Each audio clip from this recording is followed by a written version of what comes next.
Hijos míos, hoy debo hacerles la pregunta más peligrosa de todas. ¿Puede un pecado mortal convertirse en un santo? ¿Puede un hombre que vivió del robo y la violencia ser un intercesor en el cielo? El enemigo les ha dicho que sí, y hoy, con el corazón roto, debo desmentir esa mentira infernal. Hijos míos, amados por Dios, les hablo hoy con un corazón lleno de celo por la casa del Señor, un celo que me consume al ver cómo la mentira y la idolatría se visten con los mantos de la piedad popular para robar las almas de los sencillos. Hoy no vengo a hablarles de misterios lejanos ni de teología abstracta. Vengo a hablarles de un cáncer espiritual que crece en el corazón de nuestro continente. Una devoción que es un veneno mortal disfrazado de medicina para los desesperados. Vengo a hablarles de los falsos santos, de los ídolos de barro y yeso que el enemigo levanta para burlarse del único y verdadero Dios. Y hoy vamos a nombrar al más infame de ellos, al llamado Santo de los Marcos, a la blasfemia hecha devoción, Jesús Malverde. Sé que muchos de ustedes, especialmente mis hijos en México y en los Estados Unidos, han visto sus capillas, pequeños altares al borde de la carretera, llenos de veladoras, de flores, de exvotos agradeciendo sus milagros. Su rostro, el de un bandido con bigote y mirada desafiante, se imprime en amuletos, en tatuajes, en estatuas que se venden en los mercados junto a las imágenes de la Virgen de Guadalupe y de San Judas Tadeo. ¡Qué abominación! ¡Qué mezcla sacrílega de lo sagrado y lo profano! Miren de cerca esos altares. ¿Qué ofrendas se le presentan? No solo flores, se le ofrecen botellas de tequila, cigarros, a veces pequeños paquetes de droga, balas de fusil y fotografías de hombres armados pidiendo protección antes de ir a matar. Y ahora, con la mano en el corazón, quiero que te hagas una pregunta. ¿Alguna vez, en un momento de desesperación económica, de enfermedad, de miedo, has visto uno de estos altares y has pensado, aunque sea por un segundo, quizás él sí me puede ayudar? ¿Has visto a un familiar, a un amigo con un amuleto de Malverde y has guardado silencio por no ofender? Si es así, este mensaje es para ti, porque debo decirte la verdad con toda la dureza que exige la caridad. Cada vela encendida Malverde es una luz que se le roba a Cristo. Cada oración dirigida a Él es una blasfemia susurrada al oído de Dios. Este culto, hijos míos, no es una simple tradición folclórica, es una herida abierta en el cuerpo místico de Cristo. Nace y se alimenta de la sangre derramada por la violencia más brutal que ha conocido nuestro continente, la violencia de los carteles de la droga. Piénsenlo bien. ¿Cómo puede un santo ser el patrón de los sicarios? ¿Cómo puede un ángel proteger al que secuestra, al que tortura, al que disuelve a sus víctimas en ácido? ¿Cómo puede un alma buena bendecir el veneno que destruye a nuestra juventud y esclaviza a nuestras naciones? No se dejen engañar. Este culto es una aberración de la fe católica. El espíritu que se venera en la figura de Malverde no es un espíritu de justicia para los pobres, es el espíritu mismo de la muerte, de la violencia y de la codicia. Es un demonio que se ha disfrazado de bandido generoso para recibir la adoración que solo pertenece a Dios y para bendecir las obras del infierno en la tierra. Cada vez que un narcotraficante reza a Malverde antes de una ejecución, el infierno entero celebra esta parodia de la fe, esta inversión satánica de la santidad. Es la antítesis perfecta de los verdaderos mártires, aquellos que dieron su vida por no pecar. Aquí se pide ayuda para poder pecar sin consecuencias. Es una teología forjada en el fuego del infierno. Hijos míos, para entender la profundidad de esta trampa espiritual, debemos primero entender su carnada. El demonio es el maestro del engaño. Y su método más eficaz no es presentarse con un rostro horrible, sino con una máscara de bondad. Para que millones de almas recen a un ídolo, ese ídolo debe tener una historia atractiva, una leyenda que toque las fibras del corazón, especialmente el corazón de los que sufren. Y la leyenda de Jesús Malverde es, debo admitirlo, una obra maestra de la propaganda infernal. Escuchen la historia que cuentan en las calles de Culiacán, la leyenda que se susurra de generación en generación. Cuentan que a finales del siglo XIX, en las tierras de Sinaloa, gobernadas por terratenientes corruptos que explotaban a los pobres, vivía un hombre llamado Jesús Malverde. Un hombre del pueblo, dicen, que un día se cansó de ver sufrir a su gente.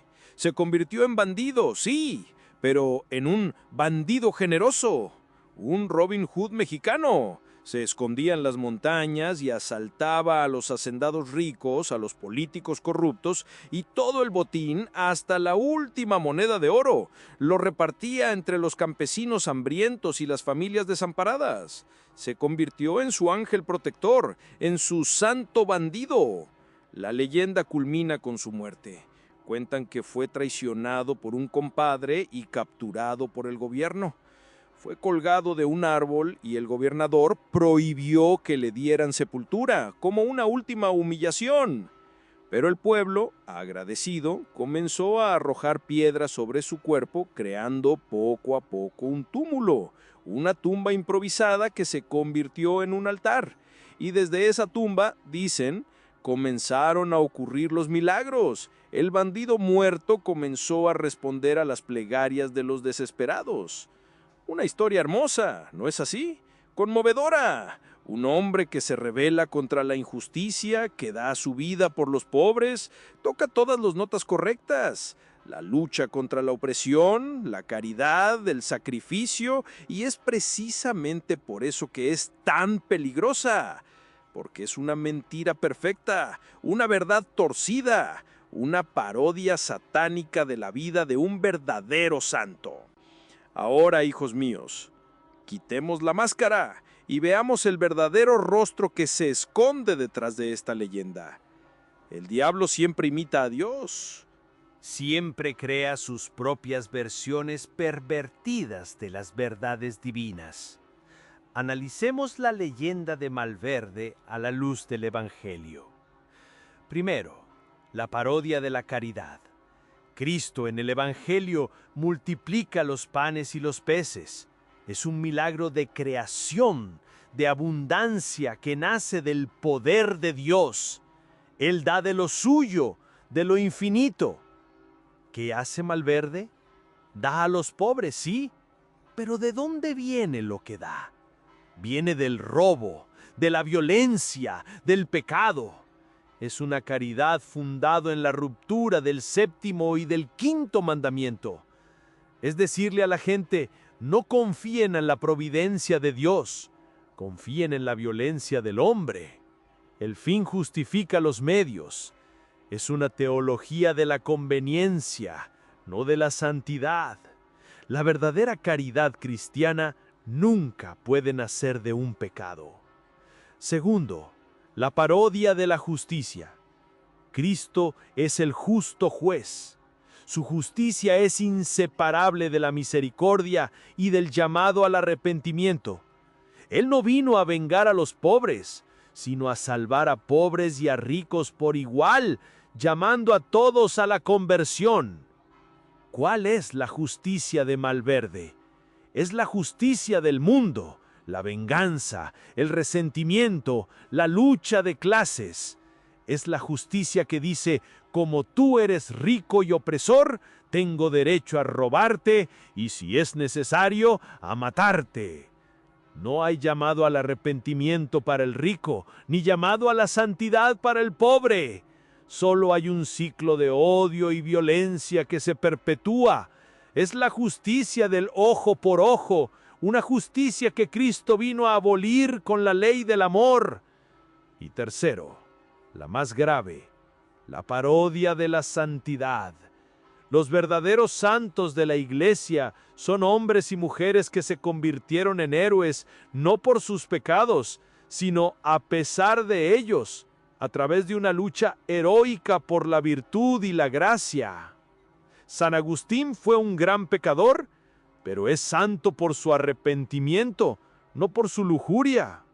San Pablo fue un perseguidor, pero es santo por su conversión, no por su violencia. El culto a Malverde invierte esto de manera diabólica. Lo venera no a pesar de ser un bandido, sino precisamente por ser un bandido. Glorifica el crimen, canoniza la rebelión, convierte el pecado en el camino a la santidad. ¿Entienden la perversión? Es la inversión total de los valores del Evangelio. Por eso, hijos míos, cuando alguien reza a Jesús Malverde, no está rezando al alma de un hombre que quizás existió o no. Está invocando al espíritu que anima a esa leyenda. Y ese es el espíritu de la rebelión, de la violencia, de la justificación del pecado. Es el espíritu de la muerte vestido con el traje folclórico de un héroe popular. Es un demonio que sonríe desde los altares, feliz de recibir la adoración que le fue negada en el cielo. Hijos míos, hemos desenmascarado la leyenda de Jesús Malverde. Hemos visto cómo el enemigo puede tejer una historia atractiva para glorificar el pecado. Pero ahora debemos ir más profundo. Debemos pasar de la historia a la teología, de la leyenda al dogma, para entender por qué rezarle a este ídolo no es una simple desviación piadosa, sino un acto de una gravedad espiritual inmensa, un acto que pone en juego su destino eterno. Cuando Dios entregó su ley a Moisés en el monte Sinaí, en medio de truenos y relámpagos, la primera de todas sus palabras, el fundamento de toda la alianza, fue este: Yo soy el Señor tu Dios que te saqué de la tierra de Egipto, de la casa de servidumbre. No tendrás otros dioses delante de mí. No te harás imagen, no te inclinarás a ellas ni les rendirás culto. Esta, hijos míos, no es una sugerencia, no es un consejo, es el primer y más importante mandamiento. ¿Por qué?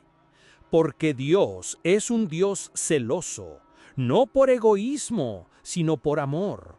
Como un esposo fiel que no puede soportar que su esposa entregue su corazón a otro, así Dios, nuestro Creador, no puede soportar que nosotros, sus hijos, entreguemos la adoración que solo a Él le pertenece a una criatura, y peor aún, a una criatura que representa todo lo que Él aborrece.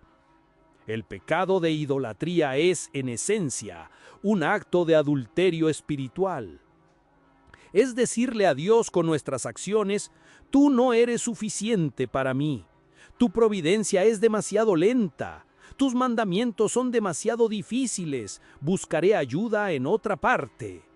Y al hacer esto, al encender una vela a Malverde, al pedirle protección para un negocio ilícito o para un viaje peligroso, no le están rezando al alma de un bandido muerto. Seamos claros. En el mundo espiritual no hay vacíos. Si no estás invocando a Dios a través de sus santos ángeles y de los santos canonizados por su iglesia, ¿a quién estás invocando? Yo se los diré con toda la autoridad de mi ministerio. Cuando rezas a un ídolo, cuando pides ayuda a una figura que representa el robo, la violencia y el crimen, el espíritu que te escucha y a veces incluso responde, no es un alma buena, es el espíritu que se deleita en esas mismas cosas. Es un demonio. El espíritu que está detrás del culto a Malverde es el demonio de la violencia, el demonio de la codicia, el demonio de la muerte súbita y sin arrepentimiento. Y él es un comerciante astuto. Puede que te conceda un pequeño milagro, que un cargamento de droga llegue a su destino, que un enemigo sea eliminado, que un negocio sucio prospere. pero el precio que te cobrará será infinitamente mayor que el favor recibido. El precio será tu paz, la de tu familia y finalmente tu alma inmortal. La historia del pueblo de Israel en el desierto es nuestro espejo. Mientras Moisés estaba en la montaña recibiendo la ley de Dios, el pueblo, impaciente, se acercó a Aarón y le dijo: «Haznos un Dios que vaya delante de nosotros». Y con sus propias joyas, con su propio oro, fabricaron un becerro de oro y se postraron ante él. ¿No es exactamente lo que ocurre hoy? También nosotros somos impacientes. No queremos esperar la respuesta de Dios en la oración. Queremos soluciones rápidas, resultados inmediatos. Y por eso corremos a los falsos dioses, a los ídolos modernos. Malverde es solo uno de nuestros muchos becerros de oro. Y al igual que los israelitas, que ofrecieron sacrificios a ese ídolo, quienes rezan a Malverde a menudo ofrecen sacrificios de dinero, de alcohol, de objetos robados, sellando un pacto con un espíritu que no es el Espíritu de Dios. La Escritura está llena de advertencias terribles contra este pecado. Los israelitas cayeron una y otra vez en la tentación de adorar a los dioses de los pueblos vecinos, a Baal, a Moloc, ídolos a los que incluso se les ofrecían sacrificios humanos. Y cada vez que lo hacían, la ira de Dios caía sobre ellos no porque Él sea un Dios cruel, sino porque la idolatría es un veneno que destruye el alma y la sociedad. Es una puerta abierta a toda clase de males. Donde se adora a un ídolo de la violencia se normaliza en las calles. Donde se adora a un ídolo de la riqueza fácil, la corrupción y el robo se convierten en el pan de cada día. El culto a Malverde no es solo un problema espiritual, es un cáncer social que justifica y bendice la cultura de la muerte del narcotráfico. Es la razón por la que tantos jóvenes ven en el sicario un modelo a seguir en lugar de ver a Cristo. No se puede servir a dos señores. No se puede tener una estampa de la Virgen de Guadalupe en la cartera y un amuleto de Malverde en el coche. No se puede ir a misa el domingo y en lunes encender una vela al santo de los criminales. Eso es intentar engañar a Dios. Y Dios no puede ser burlado. Hijos míos, hemos hablado con la claridad de la teología y la autoridad de la Escritura. Pero sé que para muchos la advertencia sobre un pacto con un demonio puede sonar todavía lejana, abstracta. El enemigo es astuto y su mayor victoria es hacernos creer que el infierno es solo una idea. Por eso, ahora debo descender de la teología a la vida real, a la carne, a la sangre. Debo contarles una historia real, un testimonio que recibí en confesión y que, con permiso, comparto con ustedes para que sirva de advertencia. Es la historia de un joven al que llamaremos Miguel. Miguel no nació siendo un monstruo. Nació en un pequeño pueblo de Sinaloa, en el seno de una familia pobre pero decente, con una madre que le enseñó a rezar a la Virgen de Guadalupe. Pero la pobreza, hijos míos, a menudo se convierte en un terreno fértil para la desesperación. Su madre cayó gravemente enferma, y Miguel, en su impotencia y su amor filial, buscó una salida rápida. Y como a tantos jóvenes de su tierra, el cartel local le ofreció esa salida. Dinero fácil, poder, respeto, le prometieron el mundo. Recuerdo sus palabras en la confesión, susurradas con una voz rota. Me contó sobre su iniciación. Su jefe, un hombre con una sonrisa fría y ojos vacíos, no lo llevó a una iglesia. Lo llevó a una pequeña capilla improvisada en la ladera de una colina. La capilla de Jesús Malverde. El aire, me dijo Miguel, olía a una mezcla extraña y nauseabunda, a cera barata, a tequila derramado, a pólvora y a un miedo palpable. Y ahí, frente a la estatua del santo bandido, su jefe le dijo las palabras que sellaron su destino. Dios tarda mucho en responder. Malverde es más rápido. Él entiende nuestras necesidades. Él te protegerá en el trabajo, pero exige lealtad total. Y para sellar ese pacto, obligaron a Miguel a tatuarse el rostro de Malverde en el brazo. No fue un simple tatuaje, padre, me dijo llorando. Fue un bautismo oscuro. Sentí como un frío entraba en mi alma. En ese momento, dejé de ser hijo de Dios para convertirme en hijo de Malverde. Al principio, la protección del falso santo parecía funcionar. Miguel, que al principio temblaba al sostener un arma, se volvió frío, eficiente.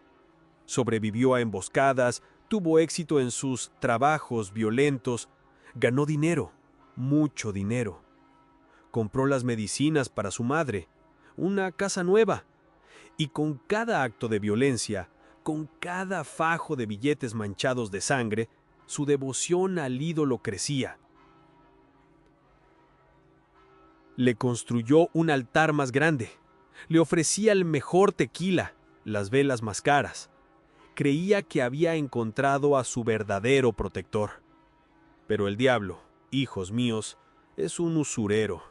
Siempre cobra su deuda y con intereses exorbitantes. La protección de Malverde era una jaula que se iba estrechando a su alrededor. El dinero no le trajo paz sino paranoia. No podía dormir sin la ayuda del alcohol y las drogas. Veía los rostros de sus víctimas en sus pesadillas.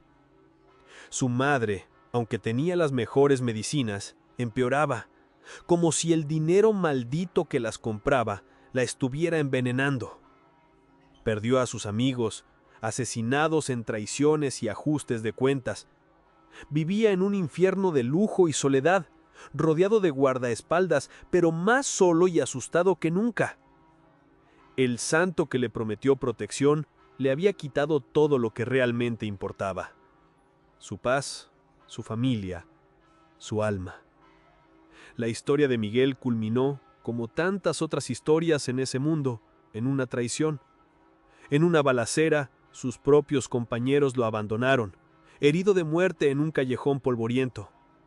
Y mientras agonizaba, desangrándose en el suelo, me contó que no vio el rostro protector de Malverde viniendo a salvarlo. Vio los rostros de los hombres que había matado. Vio el rostro lloroso de su madre. Y por primera vez en años sintió el terror absoluto, no de la muerte, sino del juicio de Dios.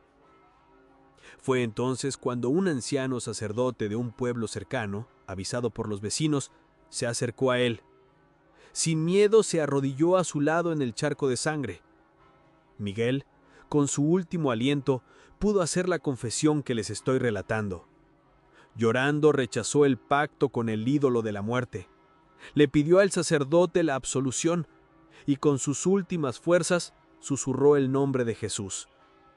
Y en ese instante, me dijo el sacerdote, el rostro atormentado de Miguel se llenó de una paz que no era de este mundo. Sus últimas palabras, antes de morir, fueron un mensaje para mí, para ustedes. Padre, dígales a los jóvenes que Malverde no protege. Él solo cobra. Y el precio es tu alma. Hijos míos, hemos escuchado la trágica confesión de Miguel. Hemos visto con los ojos del alma el destino que espera a quienes hacen un pacto con el ídolo de la muerte. La advertencia de ese joven, susurrada con su último aliento, no puede ser en vano. Su sacrificio debe servir para salvar a otros. Por eso ahora, me dirijo directamente a ti que me escuchas, a ti que quizás has coqueteado con estas tinieblas, a ti que por desesperación, por ignorancia o por curiosidad, has encendido una vela a un falso santo o has acudido a un brujo, a un curandero que invoca espíritus, a un lector de cartas. Te digo con toda la autoridad de Cristo, estás en un estado de grave peligro espiritual. Has cometido el pecado de idolatría, el primero y más grave de todos. Pero la misericordia de Dios es infinita. No esperes a mañana, no digas luego lo haré. Hoy, ahora mismo, Busca un sacerdote y haz una confesión sacramental completa y sincera. Es un asunto de vida o eterna muerte. Cuando uno ha sido envenenado, no espera para buscar el antídoto.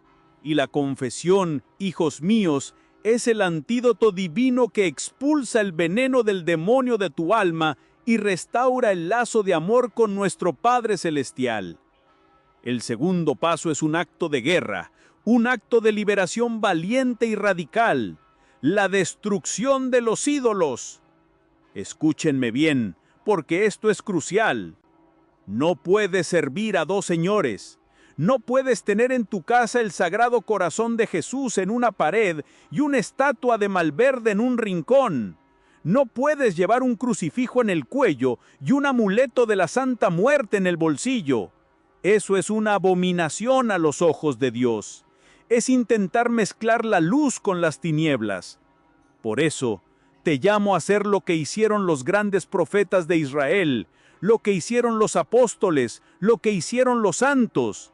Te llamo a purificar tu hogar.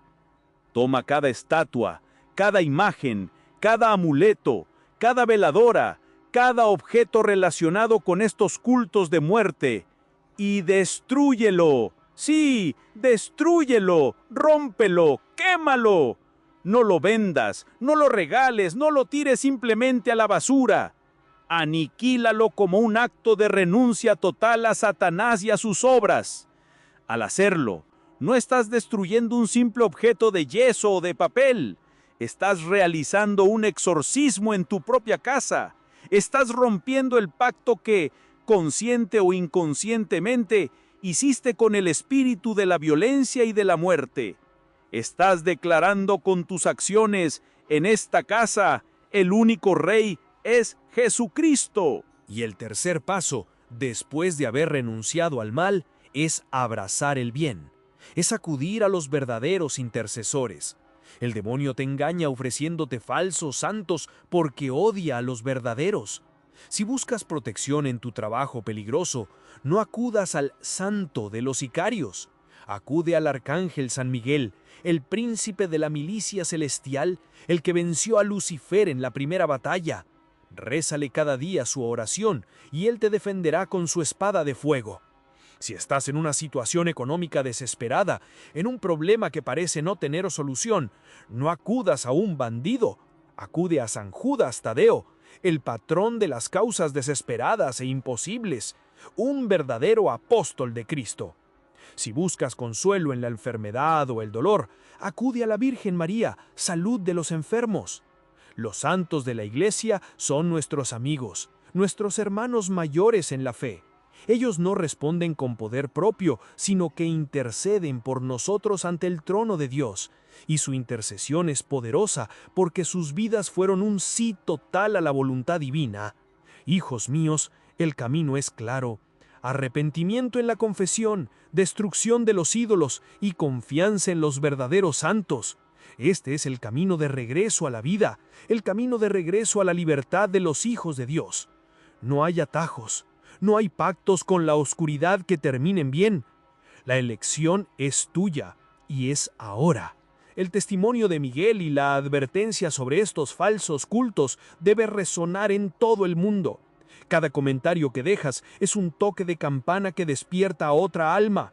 Te pido que escribas en los comentarios tu testimonio si alguna vez Dios te ha librado de alguna de estas trampas para dar esperanza a otros. Y para que veamos dónde se está librando esta batalla por la fe, añade desde qué ciudad o país estás rechazando a estos ídolos de la muerte y proclamando a Cristo como único Señor. Suscríbete a este canal porque la guerra es real y necesitamos estar unidos y armados con la verdad. Y comparte este video. Podría ser la intervención que alguien que amas necesita para romper las cadenas que lo atan.